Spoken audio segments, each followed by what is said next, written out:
ពិធីបុណ្យភ្ជុំបិណ្ឌប្រពៃណីខ្មែរយើងអ្នកទាំងអស់គ្នាបានទៅប្រហែលវត្តហើយបានទៅវត្តណាខ្លះដែរសម្រាប់អ្នកទាំងអស់គ្នាសម្រាប់ខ្ញុំបានទៅពីរវត្តហើយទៅខាងទឹកកែវខាងវត្តអំណាចជាយើងបានមួយវត្តហើយ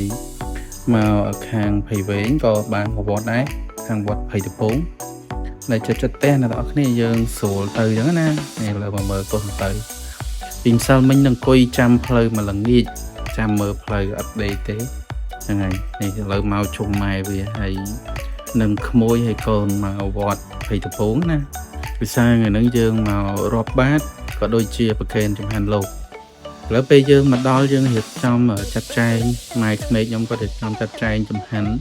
ដើម្បីប្រកេនលោកហើយនឹងទិសកសលផលបុណ្យទាំងអស់សម្រាប់ញាតិកាទាំង7សន្តានហើយក៏ដូចជារំលឹកគុណដល់ញាតិមិត្តចិត្តឆ្ងាយទាំងអស់ដែលគាត់បានចែកឋានទៅហើយឥឡូវនេះអំពើគុណពៅនេះគេដកលុយគេមកបាច់លុយហ្នឹងទុកបាំងស្គលហើយនឹងរាប់បាតឥឡូវគាត់យកមកបាច់នេះក្តារ500មកនេះឥឡូវយើងមកមើលចាស់គាត់មកធ្វើការរាប់បាតនៅវត្តភ័យតពងរបស់យើងហ្នឹងហើយគឺវត្តភ័យតពងនេះគឺចាស់ទុំគាត់មកច្រើនមែនទែនសម្រាប់ពិធីរាប់បាតនេះអ្នកនរគ្នាដូចអ្នកនរគ្នាឃើញនេះសិតតែមនុស្សនេះតួឯកមកហើយម៉ែក្មេកខ្ញុំនឹងគាត់មករាប់បាតដែរណាចឹងរាប់បាតទាំងអស់គ្នាអញ្ចឹងក្នុងការរាប់បាតនេះគេបួងសួងឧទ្ទិសដល់ញាតិកាដែលគាត់បានចែកឋានទៅហើយបានធ្វើការរាប់បាតដើម្បីពួកគាត់តែបានចែកឋានទៅនឹងគាត់ទទួលបាននៅអសង្ឃដែលយើងបានធ្វើណាថ្ងៃហើយយើងកូនពៅខ្ញុំគាត់ដើរតាមម៉ែយាយហើយដាក់លុយមួយស្លឹកហើយនឹងដាក់បាយមកវែកយើងតាមទំនៀមទម្លាប់របស់យើងអញ្ចឹងណាជាមួយនឹងក្មួយខ្ញុំនេះក្មេងៗគេមិនសូវយកទៅទេមានតែ2នាក់3នាក់នោះទេគឺសាក់ក្មេងវាលពឹសពិបាកយកទៅតាមណាហ្នឹងហើយឥឡូវនេះម៉ែក្មេងខ្ញុំគាត់ពងរាប់បាតភាសាយើងបានប្រកេនចំហានលោករួចហើយចឹងយើងរាប់បាតហើយនេះពូសនខុសទៅប្អូនម៉ែគាត់មកវត្តមករាប់បាតមកព្រៃតែអញ្ចឹងណាហើយគាត់រាប់បាតហើយគាត់ទៅវិញនេះឥឡូវដៃនេះនៅចែកលុយដាក់បាតគ្នាមិនទាន់ត្រូវទេទៅដើមទៅលុយគ្នាចែកឲ្យបន្ថែមទៀតដើម្បីឲ្យដាក់បាតទៅគ្រប់ឥឡូវមកយាយគាត់ដាក់បាតចិត្តរួចហើយហ្នឹងហើយដើរដាក់បាតហើយនឹងយើងដាក់បាយមកវេចឹងទៅលុយចឹងទៅហ្នឹងឥឡូវហើយមកយាយគាត់ដាក់បាតហើយឥឡូវកូនពៅគាត់សល់លុយច្រើនថាប៉ាខ្ញុំសល់លុយច្រើនណាស់នេះលុយឥឡូវថាឥឡូវលុយសល់ហ្នឹងទុកចាយសិនទៅយើងរាប់បាតហើយអញ្ចឹងទុកចាយទៅតែតិចទៀតយើងមានទៅពូនភ្នំខ្សាច់ទៀតណាអ្នកនរគ្នាដោយសារនៅវត្តភ័យតពងរបស់យើងគឺមានពូនភ្នំខ្សាច់ទៀតហ្នឹងហើយតែយើងរាប់បាតអីរៀបចំអីហើយអស់សិនឥឡូវយើងរាប់បាតហើយនៅនេះទំនៀមទម្លាប់ពេលដែលរាប់បាតហើយចាស់គាត់មានអង្គុយជុំគ្នាហូបបាយជុំគ្នាដែរណាដូចទៅនឹងវត្តផ្សេងដែរឥឡូវដល់វគ្គប្រពន្ធខ្ញុំដាក់បានម្ដងហ្នឹងហើយចឹងកូនពៅហ្នឹងគេដើរតាមមួយថ្ងៃគេសប្បាយចិត្តគេហើយបើមិនសិនជាមិនបានមកវិញដឹងតែមិនទេនឹងអង្គុយចាំផ្លូវហ្នឹងចាំមើលផ្លូវមកខ្លាចតាម៉ែអើអត់មកឥឡូវគេដាក់បាតម៉ែគេប្រកបរៀនដាក់បាតចឹងណាមកជាមួយយាយទៅញឹកនឹងដាក់បាតទៅរហូតពួកអីក្មេកខ្ញុំគាត់ធ្វើអាចារ្យហើយម៉ែក្មេកក៏គាត់អាសាមកវត្តដែរឥឡូវដើរដាក់បាតប្រពន្ធខ្ញុំគាត់ដើរដាក់បាតចឹងណាជាមួយក្មួយមួយកូនហ្នឹងចឹងយើងដាក់មកកលឹងមកជុំហ្នឹងណាបងប្អូនហ្នឹងហើយកន្លែងដាក់បាតរបស់យើងតិចដែរទេចឹងយើងស្រួលដាក់អត់សូវជានេះប្រហែលទេហ្នឹងហើយយើងដើរដាក់បាតគ្រប់ថាសចឹងទៅហើយនឹងយើងចាប់បាយមកវេកចឹងទៅយើងបួងសួងចឹងហ្នឹងហើយនឹងប្រពៃណីរបស់ខ្មែរយើងតែជាទម្លាប់របស់យើងណាឥឡូវចប់ពីប្រពន្ធខ្ញុំក៏ដាក់បាតដែរហើយ បុណ្យកុសលដែលខ្ញុំបានធ្វើក៏ដូចជាអនុសង្ឃទាំងអស់ដែលបានធ្វើហ្នឹងក៏ខ្ញុំសូមឧទ្ទិសជូនដល់អ្នកមានគុណរបស់ខ្ញុំដែលគាត់បានចែកឋានទៅយីហ៊ីនហ្នឹងហើយដើម្បីឲ្យគាត់បានកុសលផលបុណ្យទៅចាប់កំណើតជាតិណាឲ្យគាត់បានកើតទៅទីដែលខ្ពង់ខ្ពស់កន្លែងដែលសុខសប្បាយសុខស្រួលអញ្ចឹងណាបងប្អូន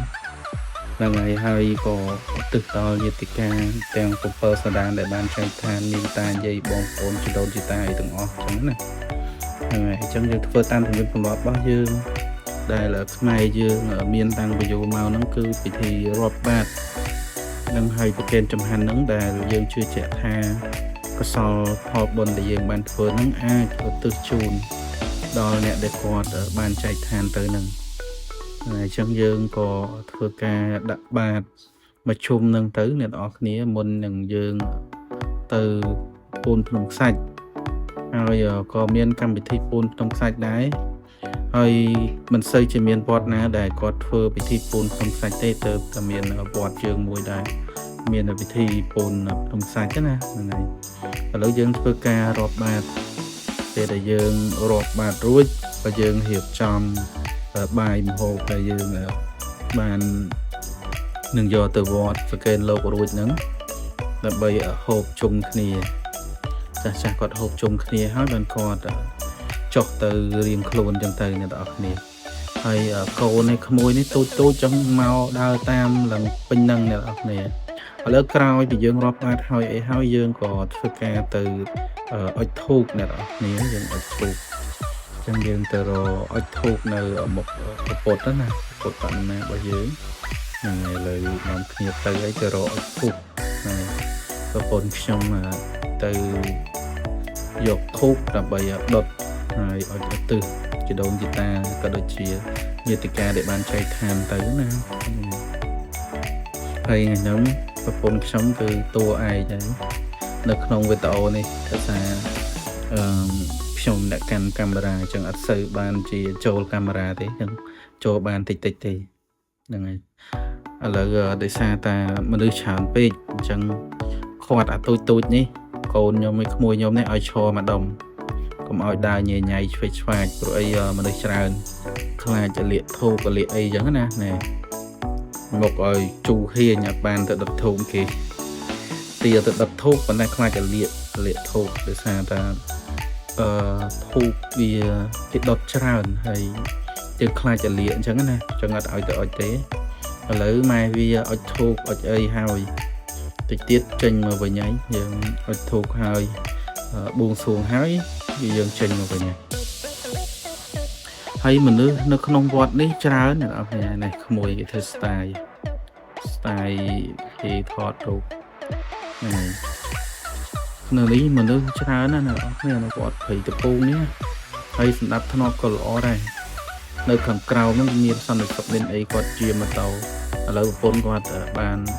ដុតធូបហើយឥឡូវយើងធ្វើការទៅដោតធូបនៅខាងក្រៅដោយសារតែដោតធូបនៅខាងក្នុងនេះវាហុយវាធ្វើឲ្យប៉ះពាល់ដល់ញាតិញោមដែលគាត់មកប្រកេនចំហាន់គេអីលោកចឹងទៅក៏លោកគាត់រៀបចំចាត់ចែងឲ្យទៅធ្វើការដោតធូបនៅខាងក្រៅនៅដល់គ្នាហ្នឹងហើយអញ្ចឹងយើងអុជធូបហើយយើងក៏នាំគ្នាទាំងកូនទាំងចៅទាំងក្មួយហ្នឹងទៅអុជធូបនៅខាងក្រៅទៅដោតធូបនៅខាងក្រៅណាឥឡូវកំពុងតែអូសដៃក្មួយទៅហ្នឹងហើយទៅដោតធូបនៅខាងក្រៅវិញហើយទីធ្លាវត្តធំអ្នកនរគ្នាហើយនេះមកជួបប្អូនជីដូនមួយដែរប្អូនជីដូនមួយគេមកវត្តតែកំពុងភាសាគ្នាបានបានវត្តអីបានវត្តសុខសុខសប្បាយអត់អីអត់ចឹងទៅឥឡូវក្រោយសួរហើយយើងបន្តដំណើរទៅទៀតហ្នឹងហើយឥឡូវយើងទៅដល់កន្លែងដោតធូបហើយឥឡូវប្រពន្ធខ្ញុំគាត់កំពុងរៀបចំដោតធូបនៅខាងក្រៅហ្នឹងដោយសារមនុស្សច្រើនពេកខ្ញុំពិបាកដោតហើយខ្ញុំអ្នកថតផង operator ផងចឹងហើយក៏ឲ្យប្រពន្ធគាត់ជួយដោតជំនួសចឹងទៅហ្នឹងហើយយើងដោតធូបហើយអីហើយចឹងទៅយើងក៏លោកមានលោកអាចារ្យអីក៏គាត់ធ្វើការសូត្រធម៌បន្តិចទៅហ្នឹងហើយយើងស្ដាប់លោកសូត្រធម៌បន្តិចនោះកូននោះគង់តែលូនក្រាបអត់សូវចេះបាត់ជើងហើយនេះម៉ែក្មេងខ្ញុំគាត់ចាត់មហូបដែលប្រកេនលោកសង្ឃ ប្រកេនលោករួចយកមកហូបជុំចាស់ៗចឹងណាហ្នឹងហើយចឹងនៅនេះទំនៀមទម្លាប់គឺអញ្ចឹងមួយយ៉ាងដែរអ្នកទាំងអស់គ្នាមានអារម្មណ៍ថាអ៊ូអហើយសប្បាយចឹងណាដូចថាគាត់មិនងាយទេអ្នកទាំងអស់គ្នាបើហូបបាយជុំគ្នាហ្មង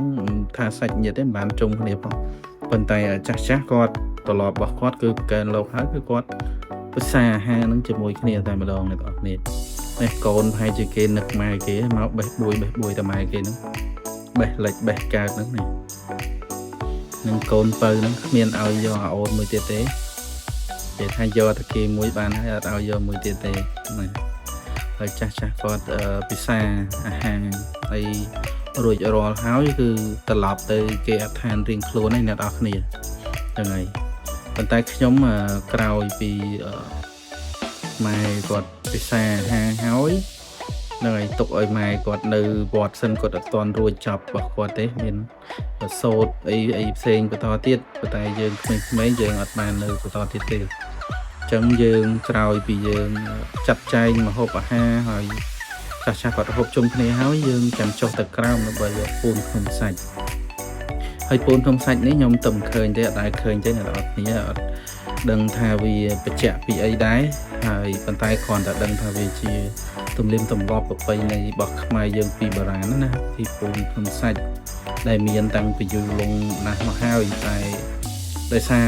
ខ្ញុំមិនសូវជាដឹងអត្ថន័យទេអញ្ចឹងបើសិនជាអ្នកទាំងអស់គ្នាដឹងអត្ថន័យនៃការពូនភ្នំសាច់គេពូនដើម្បីអីជួយប្រាប់ផងហើយអានេះ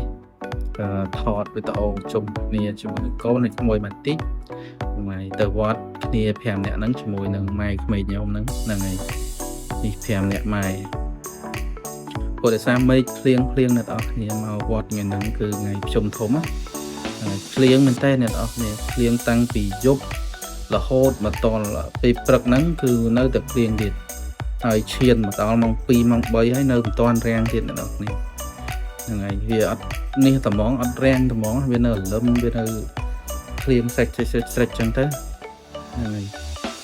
ហើយឥឡូវរួចរាល់ហើយម៉ែគាត់ដេញទៅផ្ទះមុនហ្នឹងថាទៅផ្ទះមុនទៅចាំគាត់នៅសូត្រមុនសូត្រអីហើយមិនទាន់រួចរាល់ទេចាំគាត់ហៅមកយកវិញអញ្ចឹងណាអ្នកនរគ្នាណាឥឡូវប្រពន្ធខ្ញុំគាត់បូលចុះទៅក្រោមហ្នឹងដោយសារនេះបើថតជាមួយនឹងកូនពៅបន្តិចអ្នកនរគ្នាមិនងាយបានមកទេមិនងាយបានជួបទេនឹងគេនឹកដែរនោះនឹកប៉ាដែរចាំផ្លូវចាំមើលផ្លូវហើយមិញគេញោះយំរហូតថាប៉ាឲ្យម៉ាក់អត់មកឥឡូវមកគេបេះចេញណាអ្នកនរគ្នាតាមរហូតហ្នឹងហើយឥឡូវយើងក្រោយពីយើងថតវីដេអូលេងនៅលើសាលាឆាន់ហើយបន្តិចនេះកូនពៅហ្នឹងបាននំយាយគេឲ្យមួយមិញញ៉ាំនំអស់មួយនំយាយយកមកវត្តពេលប្រកេនលោកហើយអញ្ចឹងក៏ញ៉ាំនំហើយរៀងនៅស្ងៀមបន្តិចសូវលពើមិនចឹងលពើណាអ្នកនរគ្នាទាំងក្មួយទាំងកូនហ្នឹងសិតតែលពើឥ